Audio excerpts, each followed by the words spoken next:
Greetings, everyone. Welcome to Macro Social Work Stories, where social workers and collaborators are making a difference. On today, we have some guests who are collaborating across disciplines, and we want them to, throughout this podcast, our video time today, we're going to have them to elaborate on their partnership, a little bit about themselves, some challenges, as well as successes as a partner with students across campuses and communities. Today, we have Adrianna Paez, who is a field director at Missouri University of Missouri, Kansas City. And also we have a colleague, Dr. Kristi Law, and they collaborate together as it relates to voter engagement. But before we get into voter engagement, my colleague and I, we welcome you again to Macro Social Work Stories. And so we're going to ask our guests to share a brief about their their journey. What did they study? And then how did they end up in their current positions that they're in. So we're going to begin with Miss Adrianna. Thank you, Gary and Steve, for having us on again. And thank you for playing that fun little intro music. I don't know if anybody could see me, but I was like, yeah, I love the start of this. So Adrianna Paez here. Yes, I am at the University of Missouri, Kansas City. I'm field coordinator and assistant teaching professor in our wonderful master's program of social work.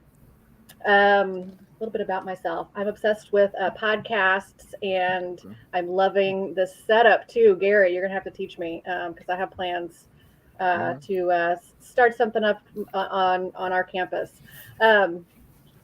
So let's see, a little bio. I've been teaching for the past 3 years at UMKC. Started out just in the field coordinator role. I graduated from this program way back when.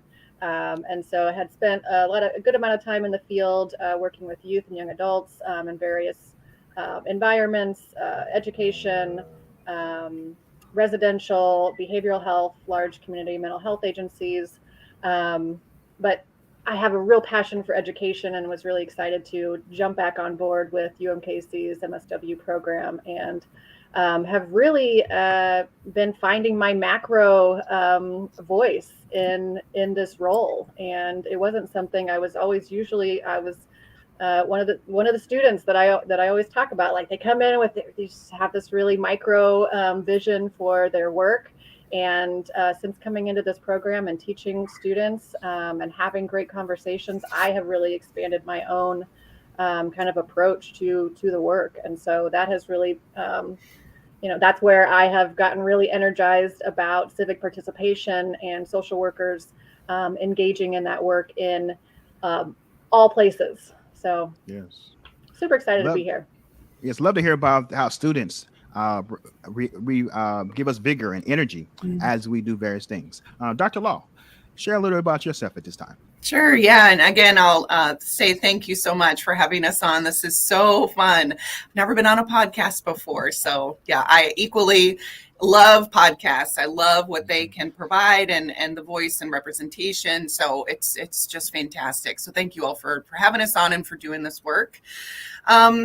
I want to just start out by saying, I don't know if it's a fun fact, but I used to be a Division I athlete. I was a swimmer at the University of Kentucky, and I started swimming when I was 6 years old.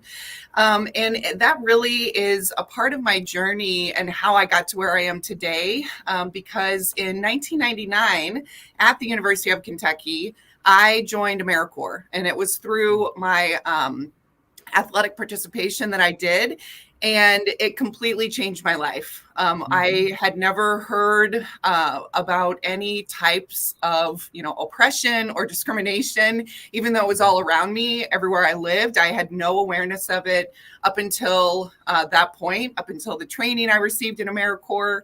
I did AmeriCorps at a high school in Lexington, Kentucky. So I was at the Youth Services Center, and my supervisor was a social worker. She was a school social worker, and she as I was preparing for this conversation today, I remember her name, Sabina Massey, and the other woman who was in the Youth Services Center, Sharon Tompkins, were formative in terms of helping me see not only social work, but really macro social work, and that my way of looking at the world really had to do with macro level change. That really was where I was very interested in participating in that kind of change.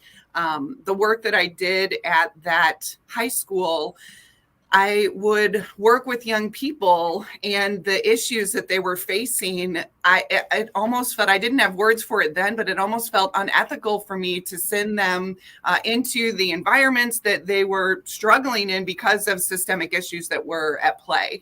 And I really became aware of how committed I was to that societal level change, I think. So it was AmeriCorps, and I've heard many social workers and many macro social workers talk about their involvement with AmeriCorps. And so I just want to, really reiterate that really was the turning point, definitely for me. Yes. Sorry, I'll also add that at St. Ambrose University, I'm the BSW Program Director, and I have been here for 4 years. Before that, I was at the University of Wisconsin-Whitewater. So I've been full-time teaching. This is my 9th year, and have always taught macro classes because policy advocacy, community organizing, that's my practice experience with communities in Lexington, as I just mentioned, and then I went to graduate school at the University of Louisville in Louisville, Kentucky. And so that's really where I got a lot of my organizing chops for sure, because of all of the amazing organizing work that continues today, but that has been going on in Louisville, Kentucky for years and years. So I was really fortunate to do work there around LGBTQIA issues, some economic development, policy kind of work as well, and then have done some policy advocacy here in Iowa as well. So my practice experience allows me to teach our students about this content, and it is such a joy, such a privilege to be able to talk and teach students about macro social work. Yes, our guests are very busy. And so we want to thank you all. You said program director, BSW program director. And so you have the ability to supervise and do a number of tasks and the different changes that come about with accreditation. So we thank you for taking the time to meet with us on today. And Miss Adrianna is a field director. And so we have so many different things in common. I'm a field director at my university, at Cobb State University. And you talked about AmeriCorps. I was an AmeriCorps student in my graduate program. And so AmeriCorps really gave me opportunity to exposure. And so as an alumnus, we are connected in different ways. And so as we look at some of the systemic areas that you talked about with the students, high school students, and I worked with middle school, high school students as well.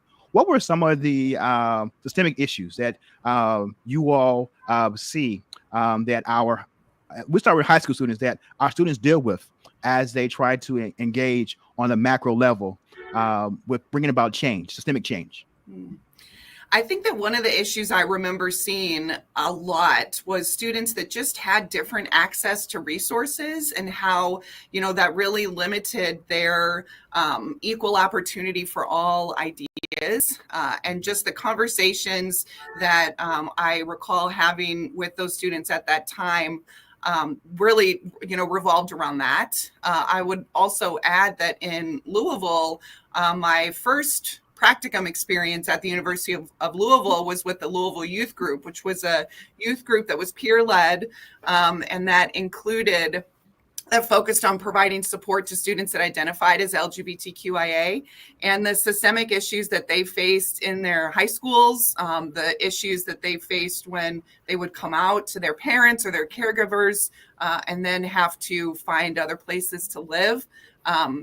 That discrimination that they would face, that oppression, was really prevalent in that work for sure, and still continues today. I mean, that was in 2002, 2003, and in so many ways, things have not changed, and in many ways, we've gone back, especially in certain states. Yes, lack of progression, and we can see similarity between the different decades. Some of the same issues that we're working with. I remember maybe a month ago, I was in my church, and our pastor began to highlight the Black Panther Party and their 10-point plan. This was in the 1960s. The 10-point plan really can be utilized today with looking at the oppressive measures of members in our community. And so we can see some of the same issues that we're dealing with decades ago. We're still counting today. Some progression, but we still need major work as we try to bring about desired change. Any other systemic issues that you all may see? Yeah, Adrianna, when you were doing youth development, I would imagine you saw something similar, perhaps in a different part of the country, but that's one of the connections that obviously you and Kristi have together. Yeah, for sure. And yeah, I mean, I go immediately to just poverty, the widespread effects of, people experiencing poverty, people experiencing houselessness, young people, yeah, with the home environment and all of the challenges that come, with living in poverty. So if the young person, if the teenager is having to work, that makes it challenging for them to, that can create all kinds of difficulties within the educational setting, and lack of access to quality behavioral health services in the community and within the school systems as well. I think one of the things that I see and that I'm really interested in now as well is within the educational context, the preparation of our of all the staff that are engaging with young people, with students across all levels, K-12 and in higher education, that have a really limited education around what poverty looks like, right? And the effects of poverty, and how that shows up when you are, meeting one-on-one with an individual, or you're reviewing, college application information, or you see a behavior within a K-12 classroom, and a lot of bias comes out in the ways that people are perceiving all of those things. And I feel like there's a real lack of understanding from people outside of like this field, when they encounter these things, that just so many ways that it connects and shows up in different spaces and different environments. And I think we have in social work, we have that training, right, where we are looking holistically at the person and the environment, the systemic factors, and I think we approach we behave differently in our interpersonal interactions and the way that we interact with systems as a result of that. And I had just observed that there's a real lack of that kind of what seems to me foundational knowledge for anybody working, in education, just working with people. And that's one of the things that I noticed beyond just the, yes, a lot of the deficiencies, the inequities that exist within, gaining access to supportive services across the board. But that's been something that's really stood out to me about our larger educational system in general.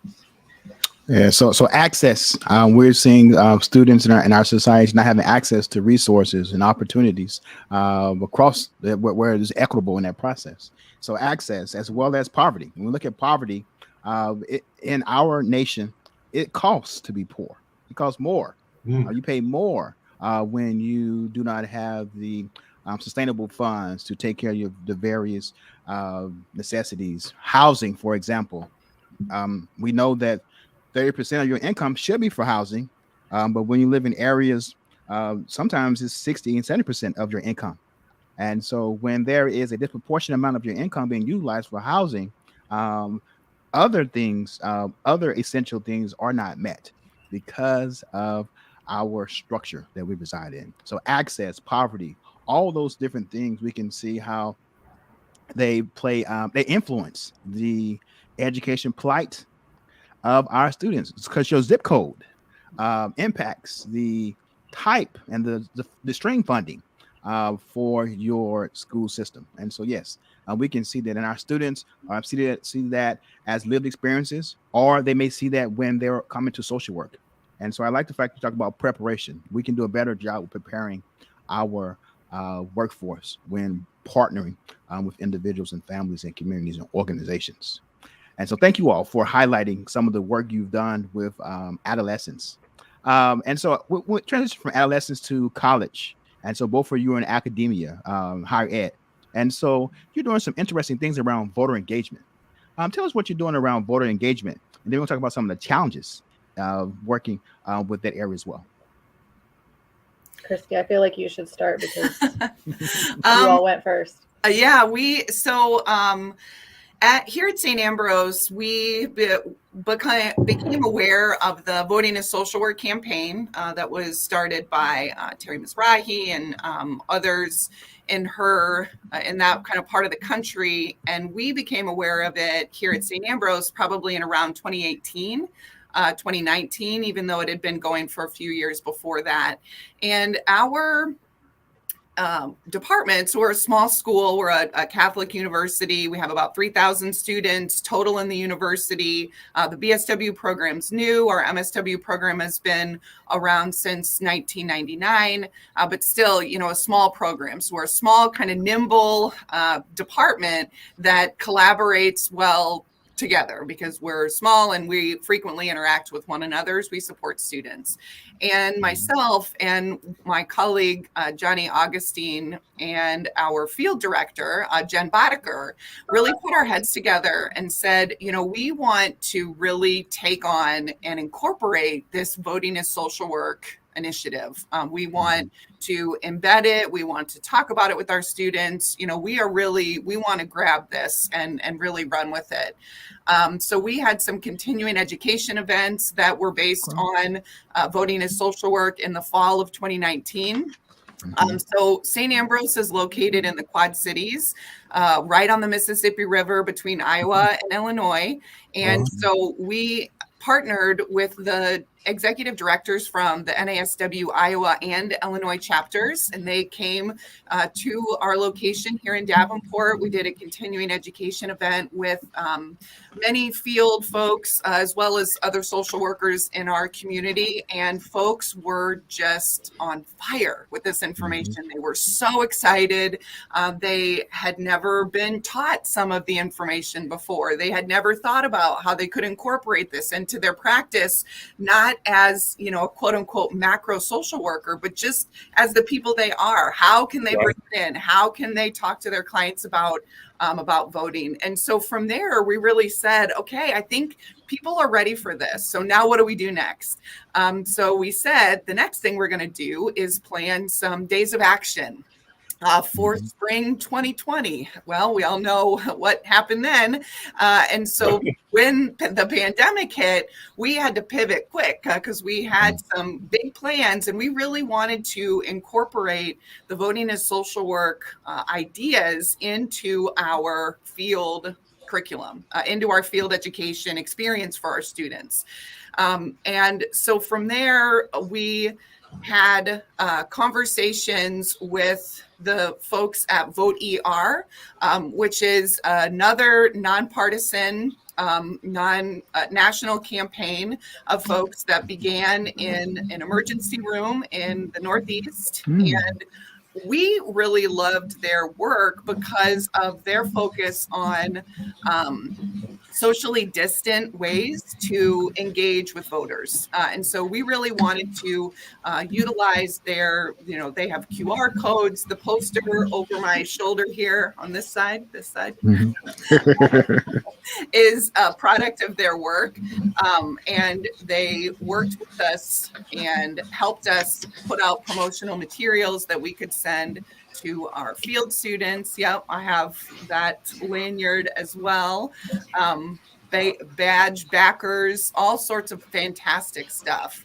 And we, in the academic year 2020-2021, asked our students to incorporate 2 civic engagement related learning activities into their field placement experience. So we provided them with support to do that, which we felt like was really important. We didn't just want to, kind of say, just do this and then report back in 8 months after you do it and let us know how it goes. So we provided training and support, worked alongside them to do that work.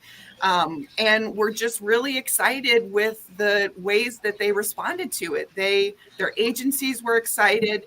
They were the ones doing the education. They were the ones educating their field placements, their site supervisors, the clients and communities in which they were working. And then, I'll let Adrianna go from there, because that was about when we kind of met one another. So Vote ER and Voting is Social Work, kind of brought us together. Yeah, talk about that as you begin, Adrianna, how you two connected, because it's so important for connections like this to be made around the country. And sometimes we just end up doing great stuff on our own and need to make the kinds of connections that you two did. Yeah, so I came in. I was aware of Voting as Social Work as well before I learned about Vote ER, and then I attended the Civic Health Month. They put on a little virtual conference that I attended, and I was really wowed by it and was really excited and energized. And I reached out to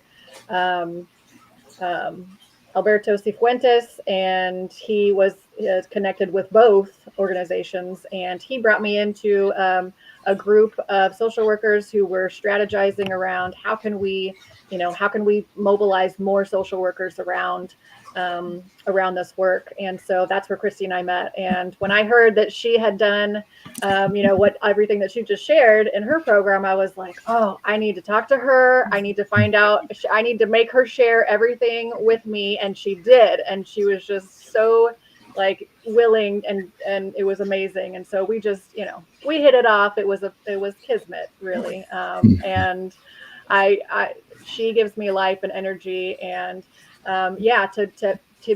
to reach out and make connections with people. I mean, that's that's part of what you learn in organizing, right? Yeah. Where, you listen for other people's self-interest, and you go after that, and you make, you set up a time to talk, and who knows what can come after that. So after Kristi shared everything with me over the summer, I in my field coordinator role, I was like, well, if we can do that. We're relatively small as well. And, talking it over with my partner in crime, Isle Hagens, who's our field director at UMKC, we were like, yes, let's do that. Because one of the things that I have found in teaching, I teach human behavior and then community practice. And when I start talking about how social work is political and voting is social work, I get a lot of, wide-eyed looks and responses to like, oh no, really? And I get a lot of the typical, reactions to it, like, oh, I don't like talking about politics. I don't like asking people about voting, and I don't feel informed enough to have those conversations. So there was a lot of, really understandable resistance to that aspect of the work. And I just, I'm like, no, it shouldn't be that way. We need to be, interested in engaging in this kind of conversation, both within the field, but also just as citizens, right? We're as citizens of this democracy, like we should all be, we're all responsible for being informed and engaging, and exercising those, civic participation muscles. And that's where the power is, right? We need to be stepping into that power of utilizing our voice, that we all have a right to. And and also encouraging and empowering others to do the same. And of course, the populations that social workers tend to, be engaging with are those that are most disenfranchised, that are, the least heard, and elevated when it comes to large, policy decisions and lawmaking, that impacts, those populations of people the hardest. Um, so we're doing that as well in the field, where our students are required to do two um, civic engagement related activities. They get to determine what that is based upon, we know that all of their field sites, it's a range. They're seeing different things. Organizations, we know a lot of nonprofits, are, what is it, 1/3 of nonprofits are doing any kind of voter engagement activity. So 2/3 of these well-positioned organizations, community-facing, that see millions of people every day, are not engaging in this way. And so I think that is probably the most impactful thing that we can do as a School of Social Work, is to get our students mobilized and having those conversations out in the community, in the nonprofits, to encourage that, more of that engagement to be taking place. And yeah, like Kristi said, I'm seeing a great response from our students. And, I've had a student thank me for making it a requirement, because she realized I never would have just done this on my own. And, because I think, again, in large part to just the culture of what currently exists and how we talk about politics and civic participation generally, across the country. Yeah, I don't think, when I was a student, I did a lot of reflecting back through this process of when I was a student. Like, yeah, I was the same way. I wouldn't have done anything like that unless someone had told me I had to. And so, yeah, that's what I'm seeing. But I'm seeing, yeah, a lot of energy, and they're getting it. They're making those connections. Our students are making those connections out in the field. And of course, Gary, how important and crucial, the learning by doing aspect of the work, like to get them out there doing these things and practicing it and becoming more comfortable with it, becoming more knowledgeable. And that's going to make them more likely to then carry out and continue those behaviors once they graduate. Yes, you all share some practical things that one can do to begin this journey of integrating voter engagement into any type of academic setting. You talked about CEUs. Anytime you mention CEU opportunities to professionals, that is a gold. That is a golden game changer, because we know that in order to maintain your license, you have to participate in activities to maintain your license. And so meeting people where they are. And you talked about collaboration. So meeting the needs of your audience, collaborating with agencies who are actually doing the work. Because sometimes we may create and do things, but someone is doing the work already. Why not collaborate with them? And I love the name Voter ER. The name ER, yeah, it's an emergency. Voting is an emergency because we saw the attack on voting rights in our society. The Supreme Court said there was a laser target efforts in certain communities to try to disenfranchise members of our community. And so Voter ER is a wonderful name that highlights the need to collaborate and to have impact, where students can actually choose between one or two opportunities to get them out of that comfort zone and to start students early. We know we have students across the lifespan in our programs, but trying to get them prior to they get into the field is a wonderful opportunity to discuss the emphasis of voter engagement. Talk about some of the challenges, not really pushback of students. You talked about how they may have not initially participated, some of us as students. And so what are some other challenges you all experience as you try to incorporate voter engagement from a nonpartisan effort? I think that one challenge we kind of dealt with is just the lack of understanding and awareness and education about what folks in these spaces can do, and the kind of conversations that can be had, and encouraging students from our Vote ER colleagues. As Adrianna mentioned, we both were a part of the social work strategy team that for many months actually met every single week. And so we were meeting with social workers and folks from Vote ER, social workers from around the country, and then folks within the Vote ER space as well. And we just brainstormed and tried to come up with different tools and different phrases and different approaches that students and educators and field site supervisors could all have when they were having these conversations. And for me, I was just always thinking about how to do that because I was in that space with them. So they really helped form the way that I talked with folks about it and approached my students about it. So I think that was one challenge, was just, and we still face it. I mean, just constantly not quite understanding what, folks can or can't do, being really mindful and just hesitant to have these conversations that maybe in a student's experience has been really conflictual, they don't want to put unnecessary pressure on a client or on a community in which they're working. So just really trying to flip that narrative, just as Adrianna was saying, to get folks engaged in democracy. And I think one of the things that really sparked our interest in this initiative early on, it was actually my colleague, Johnny Augustine, said, what if our 100 students that are in field registered 5 people to vote? That's 500 people. I mean, when you start, and so that is where my macro brain goes, because when you start to think about that impact and that it is student led and it's the students that are educating folks, we are not the ones doing it. We're providing them with support and, trying to fan a flame or light it, whichever one, and then they're going out to do it.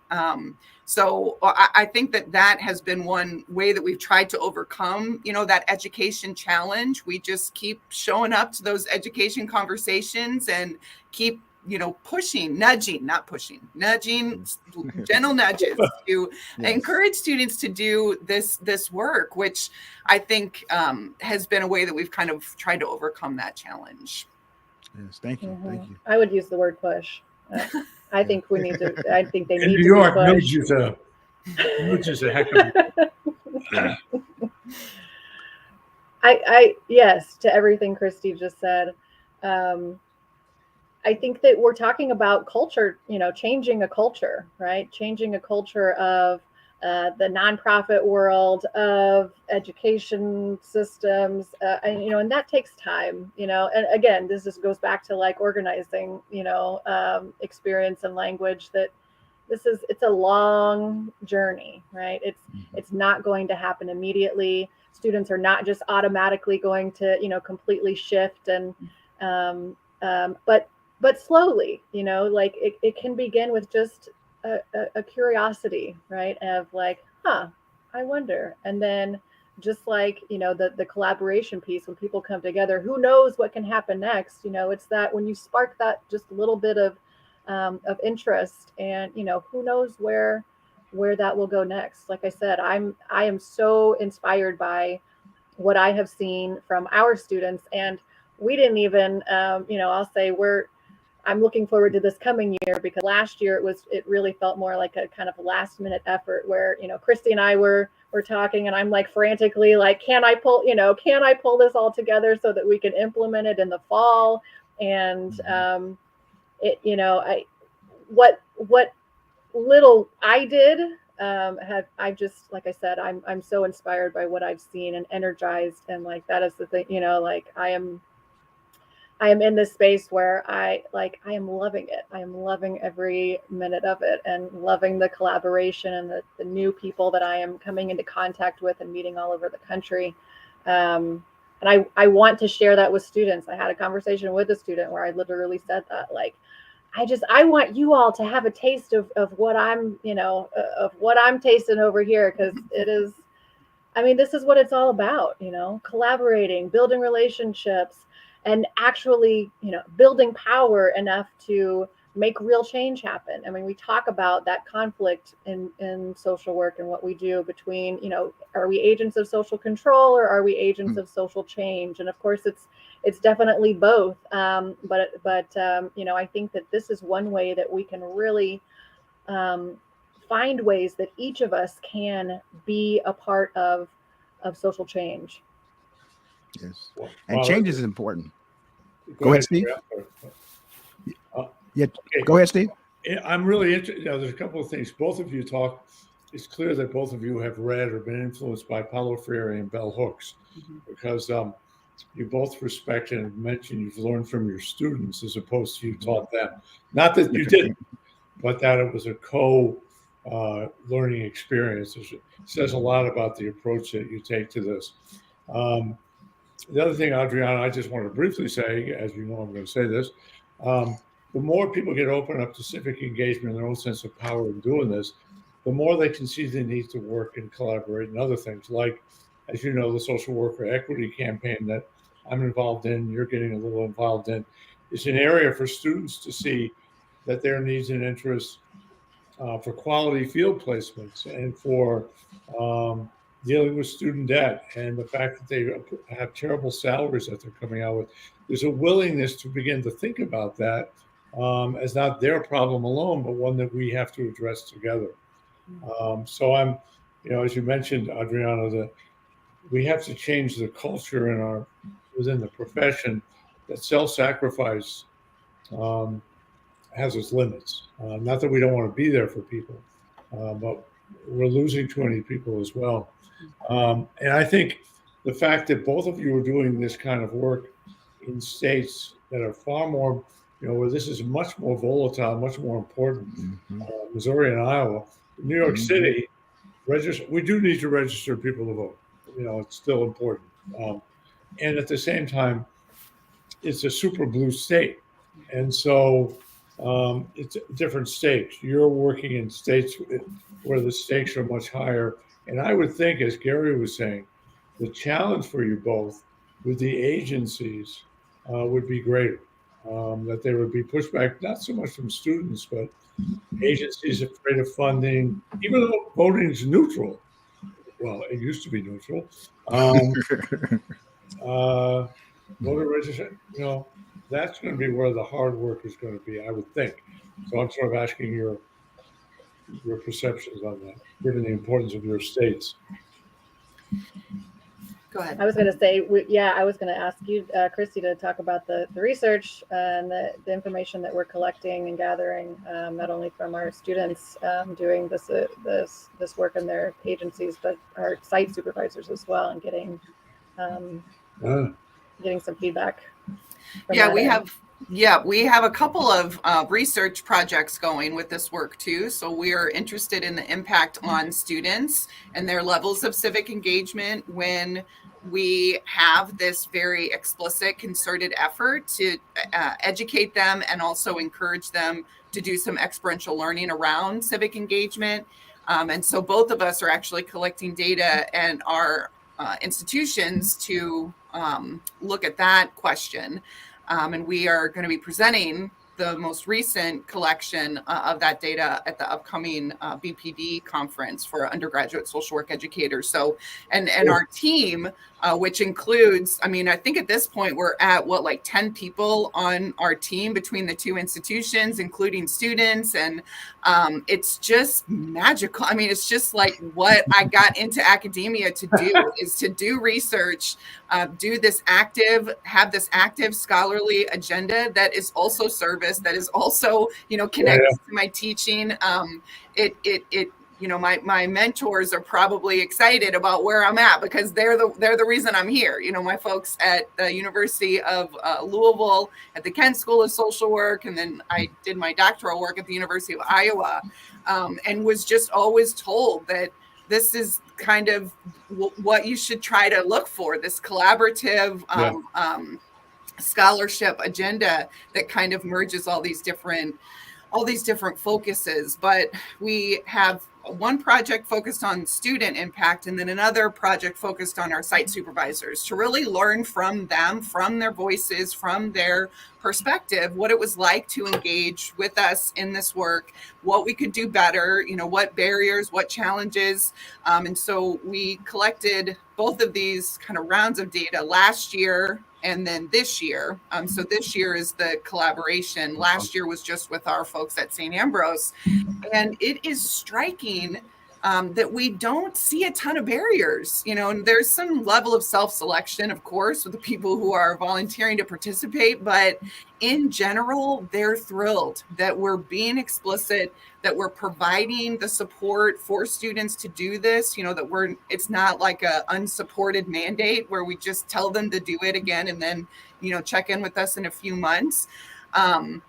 But Adrianna and I have talked, and I'm not sure how this is in Kansas City, but here, a lot of our folks that are site supervisors are alums of our program, from our MSW program. And so when we think, okay, like in 5 years, we're going to have a bunch of alums out there supervising our students who have done this work for X amount of years. And when we talk cultural change, it's very slow. It's like a turtle, but it's a long game. And so when we're in a small kind of area, when we have great relationships between our education settings in social work education and our field site supervisors, and then we go back to those alums to serve back to the program, that really helps kind of shift the tide.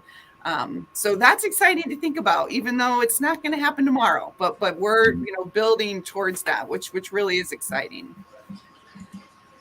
Yeah. And so the looking long term and see how what we're doing today and how we will bring about transformational change with our students and collaborating and being able to complete research as well as collaborating with agencies, learning from our students, learning from agencies, and using established institutions, established programs along the journey, having more than one person at the table. And so that will bring about sustainable change that our students and those who they partner with in the communities will be have impact. And so we appreciate the opportunity to hear about voter engagement that you're doing and the having data, because we know data drives funding, data drives opportunities. And so having the data as well as the lived experience, it will bring about a different picture. And we're looking forward to that presentation that will take place in a couple of weeks at the conference. Looking forward to that. As we like to end our program, we'd like to give our guests any final words, any upcoming projects, or any thoughts to emerging social workers. Yeah, I'll start.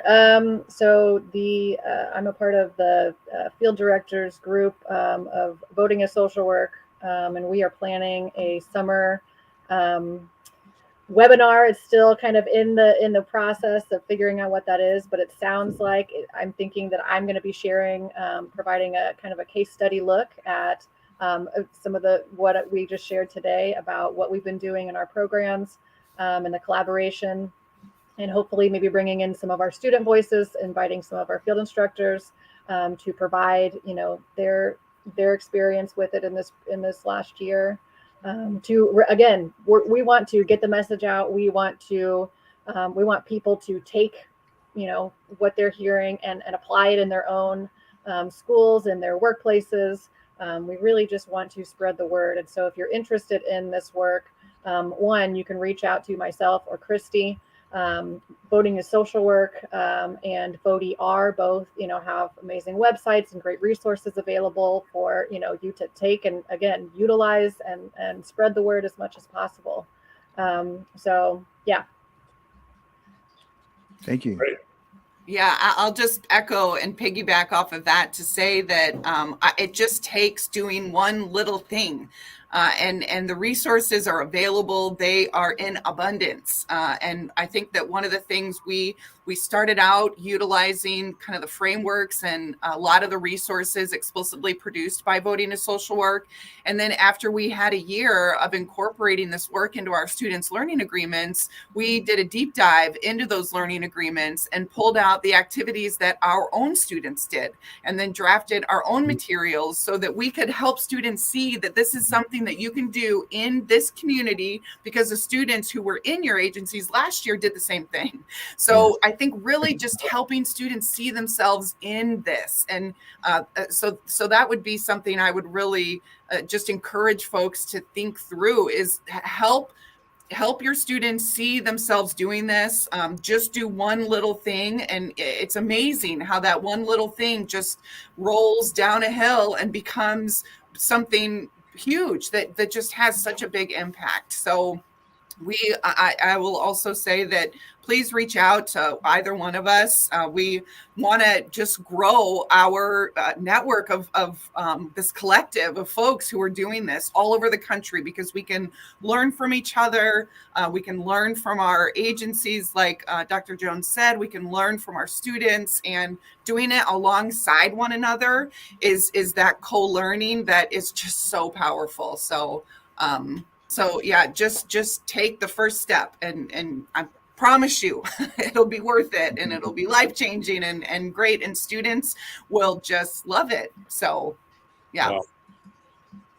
Great passion, great excitement, and so smart as well, both yourselves and your openness to the smarts of your students. It's really exciting to hear. Yeah. Dr. Jones. Yes, so thank you all for coming to share your lived experience, share your stories of collaboration.